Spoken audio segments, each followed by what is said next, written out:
palavra, amém? Glória a Deus. Hoje a palavra do Senhor tem como título Cai Dentro. Não é aquele cai dentro quando você era briguento na escola e você fala assim, ó, cai dentro, vamos brigar, né? Cai dentro. Não é esse cai dentro. É outro cai dentro que você vai ver e você vai entender o porquê desse título. Vamos ler Atos 20, versículo 7. No primeiro dia da semana, reunimos-nos para o partir do pão. É igual aqui, um dia de ceia, domingo, dia de partir o pão. E Paulo falou ao povo, pretendendo partir no dia seguinte. Continuou falando até a meia-noite. Ele tinha que viajar na segunda-feira e ele precisava falar tudo o que ele precisava, porque nessa ocasião já era a terceira viagem missionária de Paulo. Então, a igreja ele estava aqui numa cidade chamada... Ai, Jesus. Troade, obrigado. Troade, ele implantou essa igreja, ele foi lá, pregou o evangelho e ele estava visitando uma igreja já rodando, já acontecendo. Então ele tinha muito a encorajar as pessoas que estavam ali, a receber os novos membros, não tinha muita coisa para fazer. Então ele fez um sermão assim, denso, poderoso, e já era meia-noite, ele não tinha terminado de pregar. Então haviam muitas candeias no piso superior onde estávamos reunidos. Um jovem chamado Eutico estava sentado numa janela e adormeceu profundamente durante o longo discurso de Paulo. Vencido pelo sono, caiu do terceiro andar. Quando levantaram, estava morto. Paulo desceu, inclinou-se sobre o rapaz e o abraçou, dizendo, não fiquem alarmados, ele está vivo. E subiu novamente, partiu o pão e comeu. Depois continuou a falar até o amanhecer e foi embora. E levaram vivo o jovem que muito os consolou. Senhor, muito obrigado pela sua palavra. Obrigado, Senhor, porque nós temos, Senhor, um norte, Pai, que é as santas escrituras, Pai, que o Senhor deixou para a gente. Pai, muito obrigado, Senhor, porque vamos aqui dividir um pouco do que o Senhor nos deu. Que a minha boca seja um instrumento de revelação, um instrumento de direcionamento para a vida dos seus filhos, em nome de Jesus, amém. Então, se você, esse trecho aqui de Atos, ele é muito prático, inclusive o livro de Atos é muito prático, porque você lê, são relatos, né, de Lucas, que ele escreveu as coisas que ele viu, e relatou e registrou. Então, são cenas que, por exemplo, eu que leio muito o livro de Atos, eu consigo me colocar dentro da cena, assim, do momento. É muito incrível o livro de Atos, ele abre muito a sua imaginação para entender o contexto do que está acontecendo. Então nós temos uma cena aqui, a cena é o quê? Um domingo, dia de ceia, dia de festa, casa cheia, todo mundo reunido em comunhão, em amor, com o objetivo de louvar ao Senhor, de manter a comunhão com os irmãos, um dia da igreja. E Paulo estava ali visitando a igreja de Troade, trazendo uma palavra, e a igreja provavelmente muito cheia, não tinha lugares o bastante para todos, então um jovem escolheu um lugar para sentar um pouco inadequado, que era uma janela, por isso o título Cai Dentro, porque infelizmente ele caiu para fora, e ele caindo acabou morrendo, mas temos a chance de também cair dentro, e hoje é um clamor que eu venho fazer para você, se você está sentado na janela de alguma forma, que pelo menos você caia para dentro, porque nós vamos aqui cuidar de você. E você vai entender todo esse título que a gente colocou aqui. Então, para a gente começar a conversar sobre o jovem Eutico tinha de todos os problemas, como nós temos, né? Nós somos ovelhas problemáticas, nós temos vários problemas, e quem nos conhece de perto vão conhecer ainda mais problemas. Quanto mais próximo, mais problemas nós temos. Mas nós temos um Deus que nos perdoa, que nos capacita, que nos melhora, e também coloca pessoas do nosso lado para nos melhorar, para nos ajudar. Ferro afia ferro, né, gente? Então nós estamos aqui para nos ajudar um ao outro a melhorar, a não errar em algumas áreas, a acertar mais em outras. Então, Eutico era uma ovelhinha como eu, como você, em algum momento da vida estava um pouco assim, sem propósito, e eu trouxe aqui 3 principais problemas que o Eutico teve. Primeiro, a posição dele, posição geográfica no templo, no culto. Ele ele estava no ministério do canto. Não é do canto do alho, do canto, lá do canto da igreja, do cantinho. E a gente tem que entender que nós precisamos ser mais intencionais no assunto relacionamento. Porque são os relacionamentos que nos firmam, que nos impulsionam. São as conexões, as amizades que fazem o sentido para o nosso dia a dia. Mas se a gente fica muito nos cantos, muito na borda, inclusive a janela, você não vai ver uma casa com uma janela no meio da cozinha. Não se bota uma janela aqui. A não ser que a Luana está aí, não. Aí que a Luana cria um projeto novo, né, de arquitetura com a janela no meio da sala. Mas não se coloca, por quê? Janela se coloca onde? Nas extremidades da construção. E isso comunica muito aonde o jovem estava. Ele não estava posicionado no centro, ele estava posicionado nas bordas.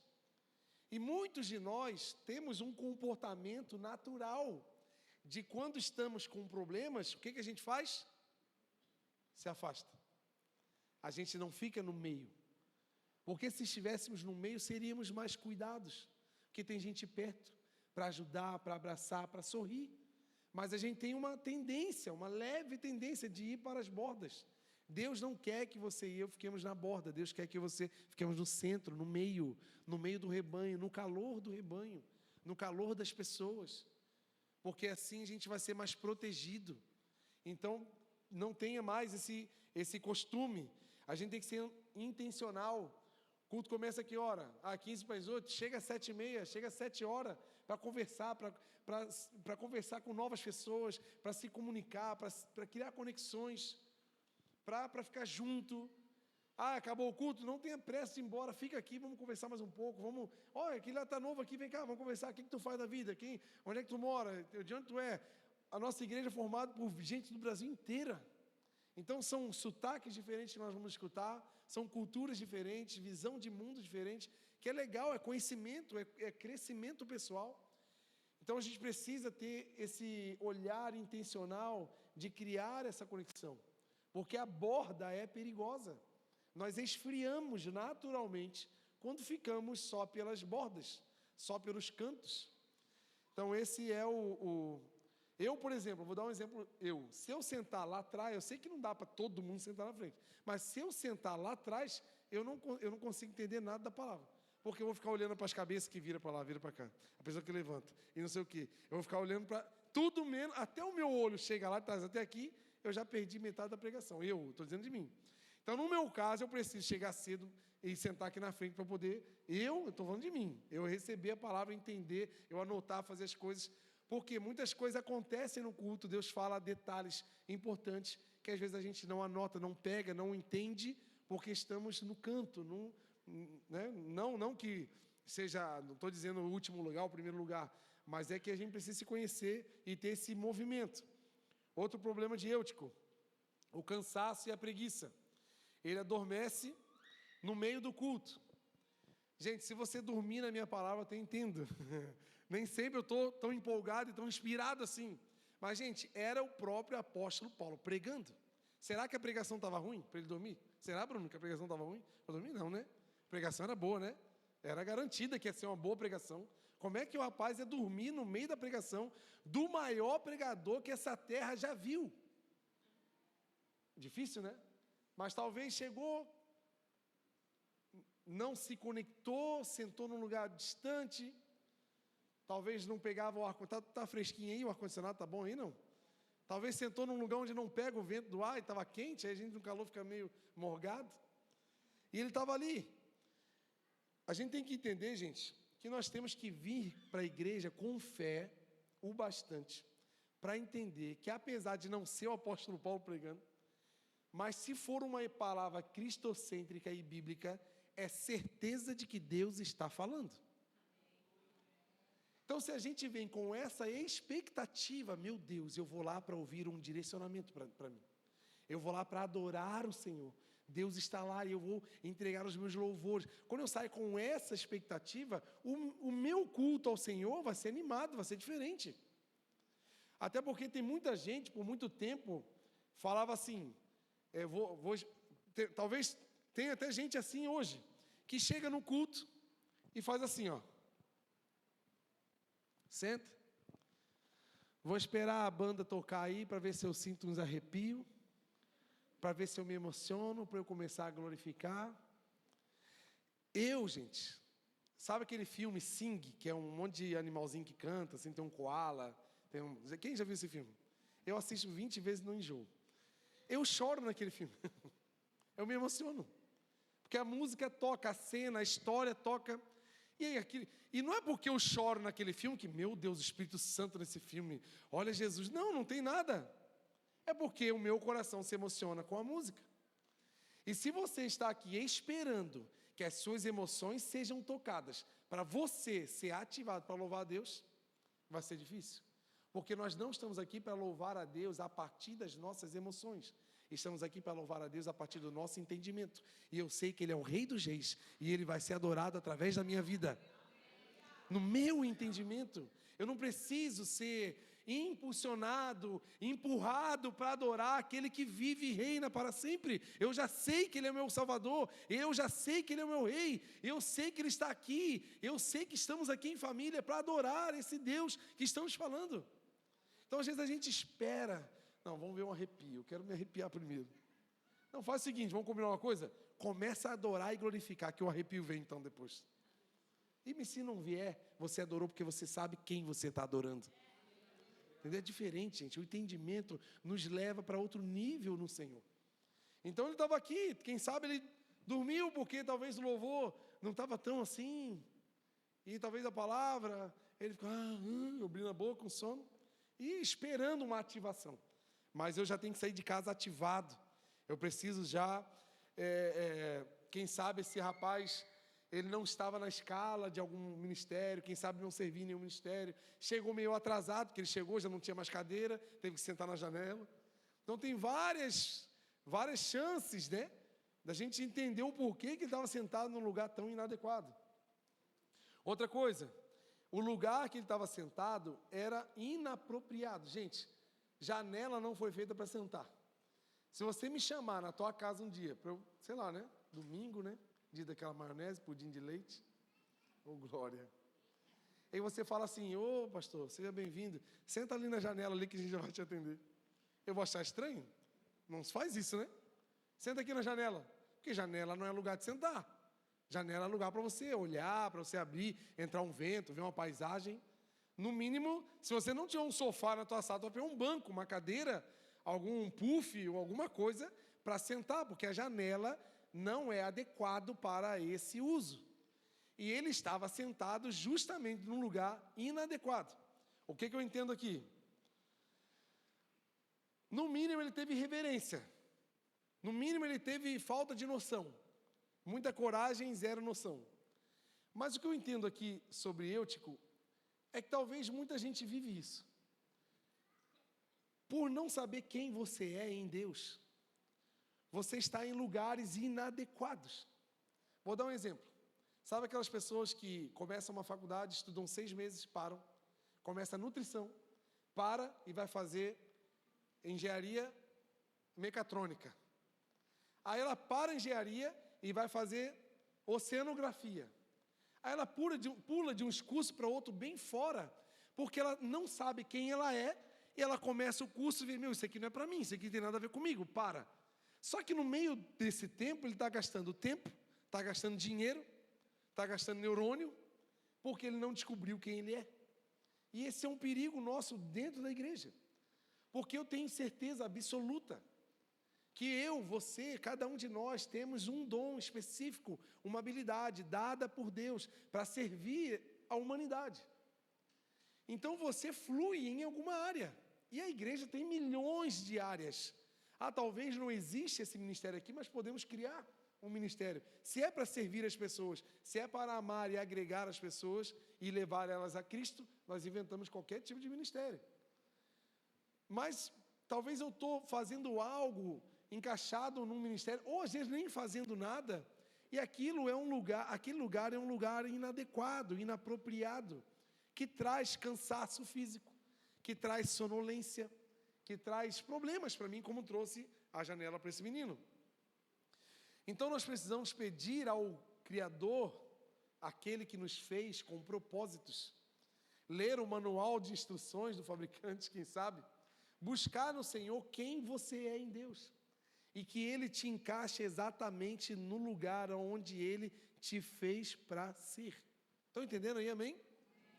E então o lugar onde você se encaixar vai ser de alegria, de vida, de força, porque você vai estar tão empolgado, porque aquilo já está dentro de você, você faz naturalmente, não é algo forçado, não é algo que, meu Deus, é difícil, não, vão ter dificuldades, vão ter desafios, vai ter peso, vai, mas você está preparado para aquilo, você foi feito para aquilo. Estão entendendo, amém?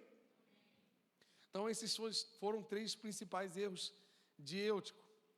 E sobre a janela, né? Nós vamos falar um pouquinho sobre a janela. A janela, gente, janela é lugar de ruídos. Janela é lugar onde a gente tem confusão sobre o que a gente escuta. Eu lembro, no templo anterior desse aqui, que a gente tinha lá na rua São Paulo, quem era da filmagem vai lembrar, né? O pessoal mais antigo. Quando passava uma moto assim forte, saía na filmagem. Né? O barulho de fora influenciava dentro. Quando passava um caminhão. Por quê, gente? A janela tem ruídos de fora. E o que estava acontecendo com Eutico?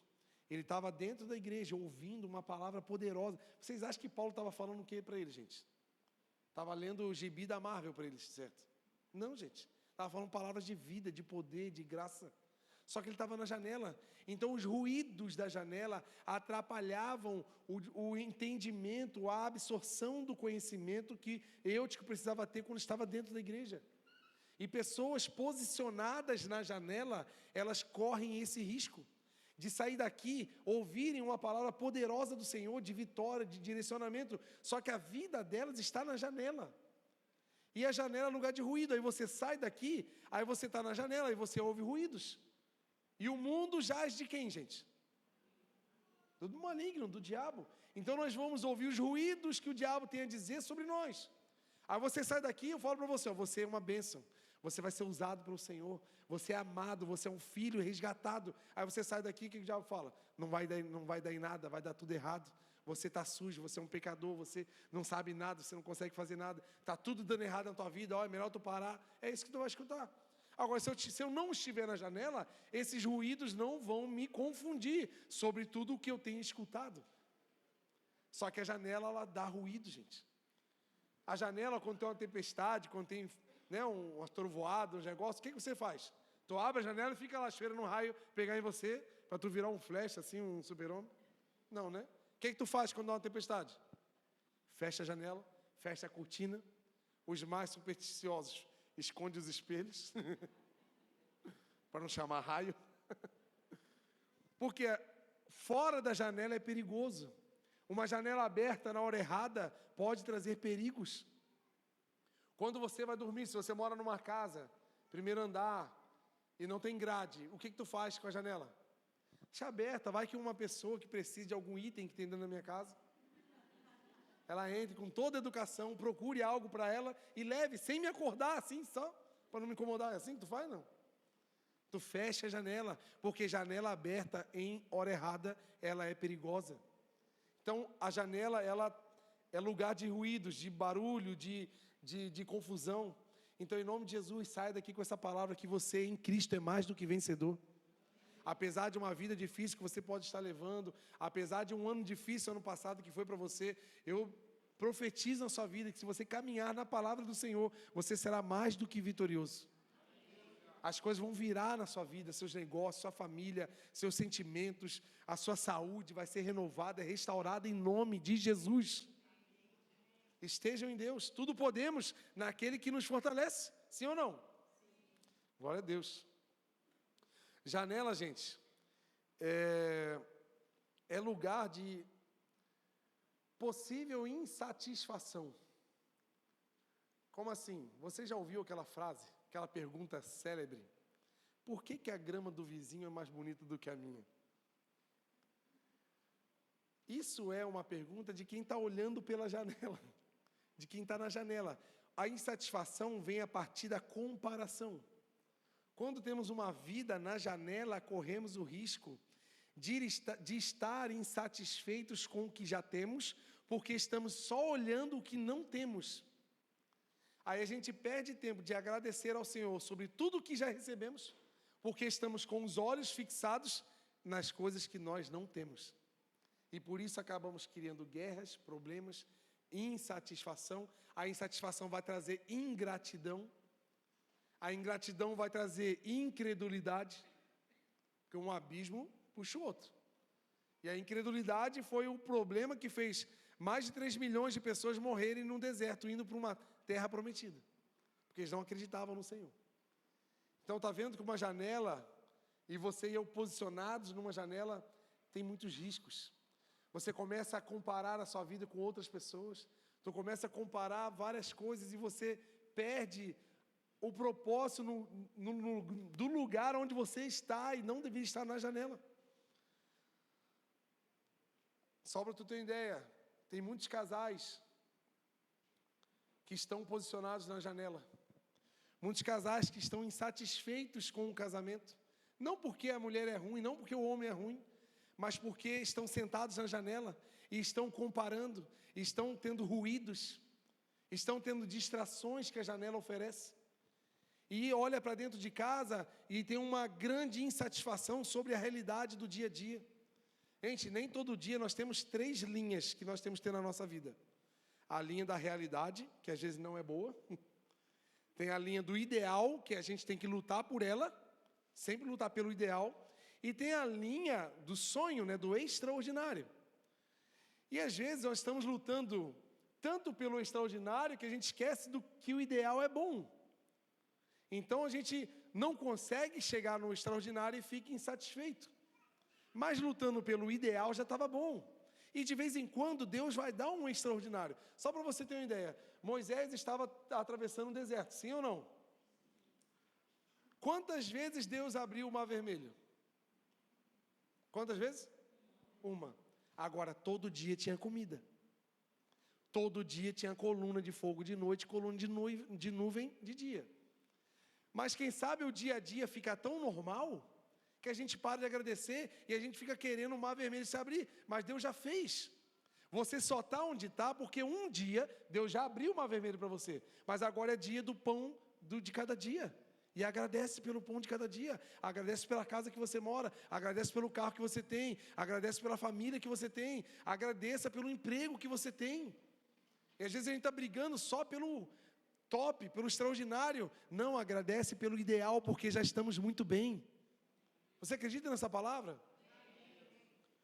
E muitos casais estão sofrendo e vivendo problemas seríssimos, porque estão insatisfeitos por motivos que não são reais. Você quer ver? Vamos ler Provérbios 5.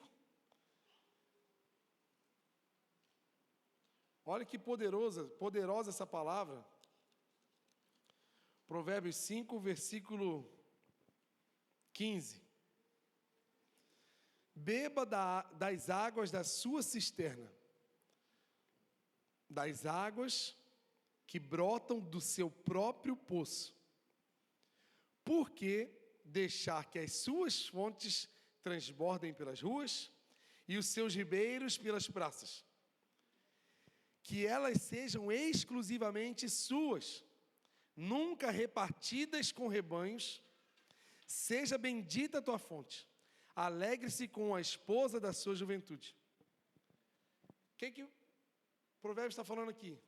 Que a gente tem que sair da janela, ficar insatisfeito com o que a gente não tem e se satisfazer com a fonte que Deus nos deu, com a esposa que Deus nos deu, com o esposo que Deus nos deu. Às vezes, o teu esposo está uma fonte transbordante de desejo, de amor por você, e você não está dando bola. Ele olha para você e já fica todo maluco assim, meu Deus, que mulher é essa que eu tenho? Mas em você, a sexualidade, por exemplo, é um assunto muito difícil de falar dentro da sua casa. Tu não conversa com o seu marido. E o seu marido está ali, né? Fonte transbordante, olha para você, fica igual um lobo assim, o olho sai da cabeça, a língua cai. E você às vezes usa a sexualidade como arma de guerra no teu casamento. Passa semanas. Não sabe você que o teu corpo não é teu. Biblicamente, o teu corpo é dele. Então, já vou dar um gatilho aqui para os rapazes. Chega em casa hoje e fala assim, ei, me dá o meu corpo. esse é meu. Se você não está fazendo nada com esse aqui que é teu, o problema é teu. Mas me dá o meu que eu quero. Porque está falando aqui, ó, beba da sua fonte. Sabe qual é o problema? Tem muita gente insatisfeita com a fonte que Deus deu, olhando outras fontes. Aí olha, minha fonte está suja, minha fonte está toda feia, minha fonte está toda errada. Claro, tu não cuida, tu está limpando a sua fonte, tu está cuidando dela, tu está cercando a sua fonte, para que não tenha perigo, que não esteja sujando, caindo folhas, para deixar a água impura. Como é que está a sua fonte? Os homens, gente, mulherada, os homens, eles são uma fonte transbordante. Ele está sempre assim, ó, ele pode carregar a pedra o dia inteiro, e o homem está pronto para a batalha de noite. Não tem problema, o homem é assim. Agora, quem sabe, o homem está nessa, né? O carioca levantou minha moral. Mas quem sabe, tu está reclamando porque a sua mulher é uma fonte seca. Não tem mais água. Mas, quem sabe, quem secou essa fonte foi você. Com grosserias, com falta de tratamento, com falta de proteção, com falta de cuidado. A Bíblia diz que o homem precisa dar a sua vida como Cristo deu a vida pela igreja. E quem sabe você é um homem negligente, um homem irresponsável com a sua família, com a sua esposa. Você vive uma vida de adolescente, uma vida de solteiro. Olha só o que ele está falando aqui, ó. Que essa fonte seja exclusivamente sua e não repartida com estranhos. Tem casal que toda noite tem visita em casa. Manda essas visitas embora para vocês ficar sozinhos dentro de casa. Agora, para quê? Tem gente que nem sabe o que fazer dentro de casa sozinho. Se eu sozinho em casa. Tem a Ana com 1 ano. O Estevão dá para dar uma manobra, mas a Ana é difícil. Tem gente que não sabe mais. Tá os dois lá. E aí, o que eu vou fazer? Gente, quem sabe a sua fonte, a sua esposa está uma fonte seca. Mas começa a cuidar dela para você ver. Começa a respeitar ela. Começa a produzir o que Deus produziria por ela. O cuidado, o amor, o respeito. Aí você, meu irmão, vai ter uma fonte na sua casa. Vá para a sua casa hoje, dá uma limpadinha na sua fonte, cuida dela, seja assim, gentil. Sai daqui, ó, já chega no carro, abre a porta do carro para ele entrar. Sai primeiro, bota já uma musiquinha. Aí quando ele entrar, já com o ar-condicionado ligado, a mulher vai assim, o que tu quer comigo? Sabe de nada, inocente. Esse corpo aí vai sair, vai virar uma fonte de água inesgotável. E assim, gente, a gente precisa entender que tem muitos casais que estão no fundo do poço, estão na beira já estão separados, mas moram juntos, porque a fonte secou. Porque não tem cuidado, não tem amor, não tem proteção. Você precisa proteger o teu casamento, a sua família, porque assim será uma fonte inesgotável. E Deus está falando, use-as exclusivamente, é só para você. E a gente fica insatisfeito porque estamos vendo outros padrões. Casais nas janelas, quem sabe tem muitos casais na janela da pornografia, vendo padrões de corpo, de performance, que não são reais, e que em casa não é a mesma coisa, nunca vai ser, mas só que em casa tem amor, em casa tem cumplicidade, em casa tem união no Senhor. É diferente do que a gente às vezes, né? Muitos casais assistindo coisas que não são padrões. Então eu e você precisamos sair da janela, entrar para dentro da sua casa, fecha a janela, fecha as portas e cai para dentro. Estão entendendo, amém? Fica assim, os solteiros ficam tudo animados. Meu Deus, esses mistérios é para mim. Quando eu casar, já era. Eu vou entrar nessa batalha. Os casados estão me olhando e falam assim, meu Deus, se eu soubesse disso alguns anos atrás, eu estava diferente. Mas começa hoje, em nome de Jesus, a mudar o seu casamento. Muitos casais têm problemas em várias áreas por causa da sexualidade. É sexualidade mal resolvida. Não conversam, não falam, não vivem. É aquele negócio, apaga a luz e dá uns barulhos, né? Aí acabou tudo, aí acende a luz. Aí a mulher vai lavar uma louça, o homem vai lá limpar o carro, parece que nada aconteceu. Não, gente. Deus fez a sexualidade como um presente para um casal dentro, no casamento santo do Senhor. É um presente para eu e você. Raiva, fazer sem raiva, tá junto. Gente, tá brigado, faz. Olha como é que traz avivamento na igreja. Que às vezes assim, ó. Tô com raiva. Vai que tu vai terminar sem raiva. Eu já fiz esse teste, é top. Gente, negligenciando. Ó, aquele rindo lá em cima lá. É que a gente negligencia, gente, a sexualidade defende o casal. A sexualidade protege. A sexualidade traz, gente, o respeito, traz a unidade. E a gente às vezes está tão distante disso. Olha o que o provérbio está falando. Vai beber dessa fonte logo, homem. Cuida dela, mantém ela limpinha, bonita, arrumada. Cuida dela, exclusivamente sua. Chega em casa cheio de poder e fala assim, esse meu corpo é bonito, né? E vai, cai para dentro. Em nome de Jesus. Amém, gente? Vamos parar de falar dessas coisas? Os solteiros, os noivos estão tudo adiantando a data do casamento, vendo no calendário. Semana que vem, pastor. Janela, gente, é lugar de distração. Eu e você precisamos entender que temos missões, propósitos na vida. Só que muitos de nós estamos nos distraindo com qualquer outra coisa, menos gastando tempo com o que deve ser feito. Vou dar um exemplo. Vocês aqui devem trabalhar em diversas áreas. E eu vou fazer uma pergunta. Quantos de vocês, nas horas livres, param para estudar, para se preparar mais na área que você trabalha durante o dia? Que você, assim, não fica só fazendo nada, só vendo Netflix, só passeando, e você só é o profissional só na hora que tem que trabalhar ali, bateu o cartão, foi embora, acabou. Sabe por quê, gente? Se você melhorasse mais a sua performance com conteúdos, com estudo, com literaturas, quando você for trabalhar, você vai ser muito melhor do que você era antes.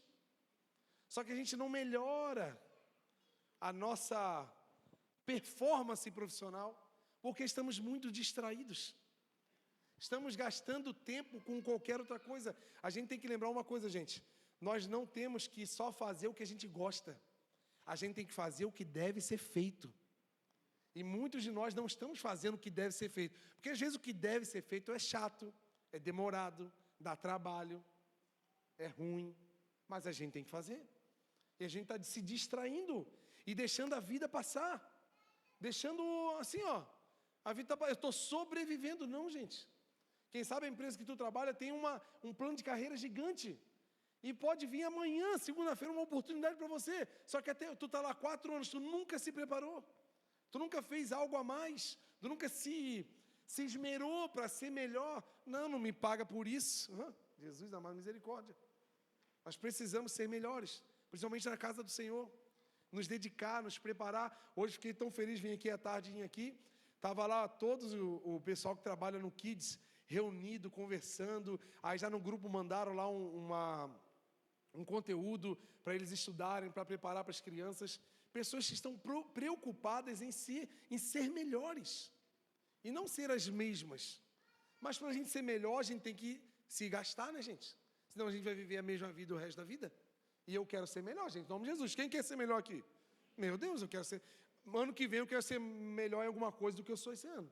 E para isso eu preciso estudar, correr, fazer alguma coisa. Então, janela, quem está na janela se distrai demais. E a janela tem muitas distrações. A janela tem barulho, a janela tem carro passando, a janela tem música, a janela tem aquele irmão abençoado da CG que tira o filtro do escapamento, aí passa com aquele barulho lindo, maravilhoso. Tem de tudo, gente. Janela é lugar de sonolência espiritual. Muita gente que tinha ministério, era escolhido do Senhor, hoje está vagando pela vida sem propósito nenhum. E tu vai olhar para a vida dessa pessoa, pode ter certeza que um dia ela estava na janela. Toda pessoa que tem sonolência espiritual, toda pessoa que desanima, fica fraca, desiste de tudo, com certeza, se você olhar nos dias dela, ela estava sentada na janela. Porque a janela causa sonolência. Porque eu não conheço pessoas que vivem o ministério do Senhor, diligentes, cuidadosos, buscando aprender, vivendo o que o Senhor tem. Eu não conheço gente que vive assim, que se desanima. Cansaço é físico, é normal. Como é que você resolve o cansaço? Vai descansar. Tira uns dias de férias, vai para casa dormir. Agora, desânimo, sonolência, só dá em quem está na janela. Eu não conheço, gente. Eu conheço muitas pessoas, ministerialmente, que trabalham muito. Nunca vi elas desanimadas, porque elas não sentam em janelas. Estão entendendo, gente? Amém? A janela você fica, vai ficar cansado, um dia vai desanimar e outro dia você vai cair. E é fatal. A queda da janela é fatal. Outro lugar, outra coisa. Janela é lugar de morte. Normalmente, quem cai de uma janela, cai para onde, gente? Para dentro ou para fora? Para fora, né? E a queda, dependendo do andar, dependendo da altura, é morte, não tem mais volta. É o que aconteceu com Eutico. Ele estava no lugar certo, estava na igreja. Mas como é que acontece isso? Pô, uma pessoa que era tão envolvida, uma pessoa que se entregava tanto, uma pessoa que estava aqui pregando, cantando, era isso, era aquilo. Como é que essa pessoa morreu espiritualmente? Olha para trás, com certeza estava na janela. Com certeza estava na janela da insatisfação, na janela da distração, dos ruídos. Janela não é lugar para ficar. Eu e você precisamos sair da janela.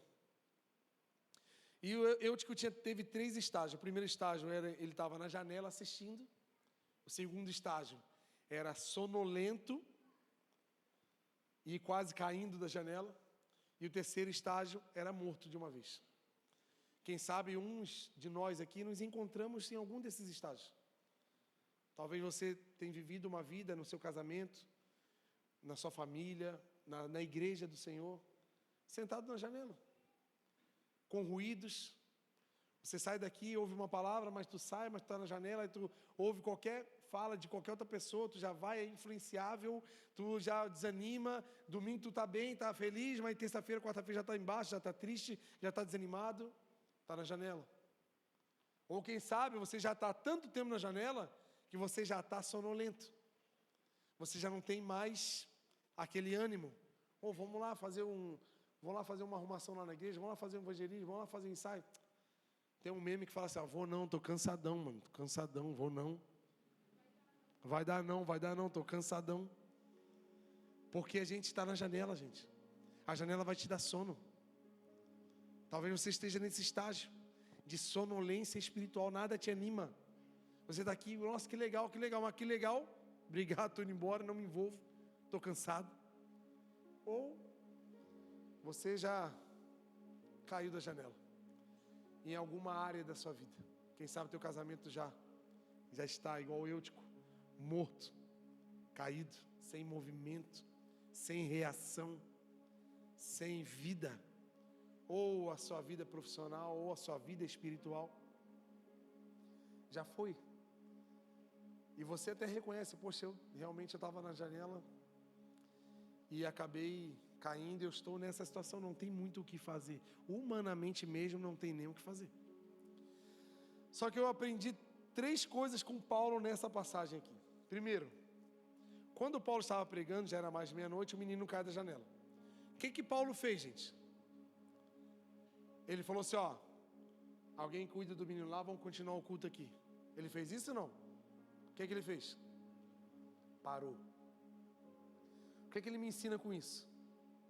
As pessoas são muito mais importantes do que a liturgia da casa. As pessoas são muito mais importantes do que a denominação. E é o que por muitos anos a Igreja do Senhor, por defesa da instituição, por defesa de alguma coisa que eles criaram, mataram muita gente e deixaram abandonadas pelas ruas. Eu conheço pessoas que se desviaram-se da igreja há mais de 30 anos e eles falam, eu nunca mais boto o pé em qualquer igreja, porque foram machucados por um sistema rígido que valorizava muito mais o culto, a liturgia, do que as pessoas que estavam na liturgia. Outra coisa, Paulo me ensina que uma pessoa é tão importante quanto todas as pessoas. O bom pastor é aquele que deixa as 99 no aprisco e vai atrás de uma, porque uma é tão importante quanto todas. Então você é importante. Você não está aqui isolado, assim, no meio de um monte de gente que Deus não está te vendo. Por acaso tu veio na igreja? Não, posso falar, Deus está contigo desde de tarde, porque o Espírito Santo conduziu você para estar aqui hoje à noite. Então Ele já está contigo faz horas. Talvez você não perceba, porque está aqui no meio de gente, um monte de gente. A gente acha assim que é meio aleatório. Não tem nada aleatório. Deus está no controle de todas as coisas. A Bíblia diz que Ele opera em nós o querer e o efetuar. Então, se houve em você um desejo, por mínimo que seja, de estar hoje na casa do Senhor, foi o Espírito Santo te chamando. Ei, vamos lá. Vamos lá ficar mais um tempinho. Eu tenho coisas para falar para você. Pode falar para alguém assim, ei, você é importante. Fala para alguém aí. Mas olha para a pessoa, o Stélio nem olhou para a Gabi, Stélio, pelo amor de Deus. Olha por dentro do olho dela e fala assim, ei, tu é importante, mulher de Deus. Isso. Acabei de te ajudar aqui na palavra, cara. Tu já está vacilando? Nós somos importantes. E às vezes a gente se vê sozinhos no meio da multidão. Não sei se você já teve esse sentimento, né? De ter um monte de gente em volta, mas se sentir sozinho. Mas isso não é verdade, porque Deus está conosco. Outra coisa que eu aprendo, e última. Ele parou a pregação, porque tão importante quanto a formalidade da igreja, é levar a vida para quem já perdeu.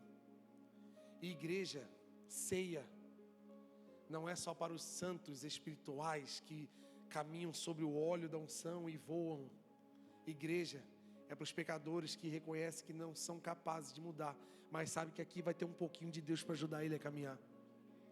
Ceia não é só para os membros que estão em total comunhão com Deus, com os anjos, com os anciões, e é a quarta pessoa da Trindade, não. A ceia é para aquele pecador que sabe que, meu Deus, cara. Mas a ceia é a materialização do que Deus estabeleceu por nós na cruz do Calvário.